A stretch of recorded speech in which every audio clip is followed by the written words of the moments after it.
মানববন্ধন করছি। আপনাদের দর্শকের কাছে আমি একটা কথা বলি, বলতে আমি ব্রাহ্মণবাড়িয়া এই থানার থেকে কোর্টের মধ্যে গেছি, উকিলদের দেখাইছি বলে উকিলে বলছে কি এই ব্রাহ্মণবাড়িয়া কোর্টের মধ্যে কোনো মামলা চলবে না।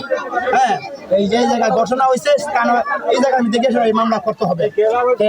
আমি কোনো জায়গায় মানে একজনকে দিয়া হাইকোর্ট আমি একটা কাগজ ছড়াইছি, এই কাগজটা কিন্তু তোমার মানে মামলা লবে না, এখান থেকে হেরা কি করে দিয়ে দিছে, হ্যাঁ মামলা লইতে চাই না।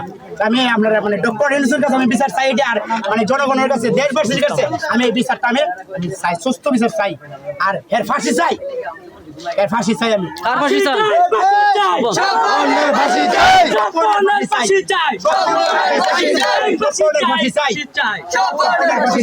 আচ্ছা বাহাদুর, তোমার ওসি সাহেব কি বলছে? আমাদের যারা জনগণ আছে তাদের ভারাক্রান্ত হৃদয়ে সবার উদ্দেশ্যে একটা কথা বলছি। আজকে আমাদের বীরপাশা গ্রামে 10 বছরের একটা শিশুকে নির্মমভাবে সে যেখানে কাজ করতো তাকে হত্যা করা হয়েছে।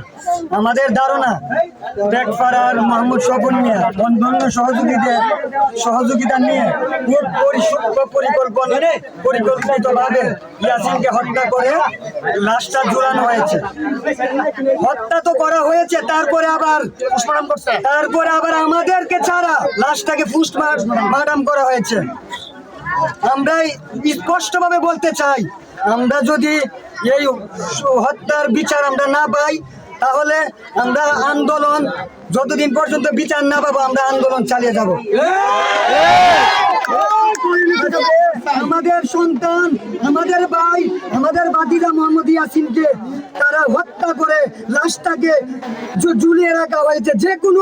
যে কোনো সুশীল সমাজের মানুষের দাবি করার কথা, যে হত্যা তো করেছে বটে, তার ভিতরে আবার তাকে লাশটা ঝুলিয়ে রাখা হয়েছে। আমার কথা বলার শক্তি নাই। ইয়াসিন যাওয়ার সময় আমাকে বলে গিয়েছিল, বাহাদুর ভাই আমি আগামী লিগে আমি ফুটবল খেলতে চাই, আমি কিন্তু বড় হয়ে গেছি। আমি উত্তর দিয়েছিলাম, ইয়াসিন তুই একটু বড় হ, তারপরে খেলতে পারবে। পরের দিন আমি শুনি তারা ইয়াসিনকে লাশ মেরে হত্যা করে ঝুলিয়ে রেখেছে। আমি দেশবাসীর কাছে, প্রশাসনের কাছে আমি বিচার চাই। এর বিচার যদি আমরা না পাই, আজকে ওসি মহোদয় আমাকে বলেছে যে তারা রাত্রে অথবা সন্ধ্যার দিকে একটা সুরাহা করবে। যদি আমরা এই সুরাহা না পাই, তাহলে আমরা